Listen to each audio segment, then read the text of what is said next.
बिस्मिल्लाहिर्रहमानिर्रहीम। अस्सलाम वालेकुम दोस्तों, क्या हाल चाल है। स्किल टेस्ट के हवाले से बहुत सारे दोस्त परेशान हैं कि तैयारी कहाँ से करें और स्किल टेस्ट किस तरह का होगा। सबसे पहली चीज़, मैं अपना रिजल्ट इस दफ़ा का स्किल टेस्ट का आप लोगों को बताता चलूँ। हमारे पास 29 स्टूडेंट थे, जिनमें से 2 लोग कलर ब्लाइंड की वजह से रह गए थे। बाकी 27 लड़के अल्हम्दुलिल्लाह हमारे स्किल टेस्ट में बिल्कुल अच्छी तैयारी के साथ, गेम्स के साथ पास हो चुके हैं।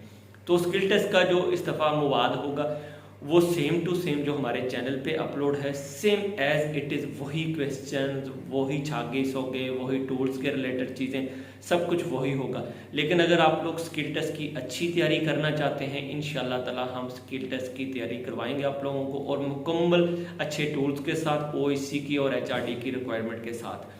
तो अक्टूबर की 13 तारीख को इंशाल्लाह हमारे पास स्किल टेस्ट की क्लासेस शुरू होंगी। आप लोग अक्टूबर की 13 को हमारे पास ज्वाइन कर सकते हैं। थैंक यू, जज़ाकल्लाह, अल्लाह निगहबान।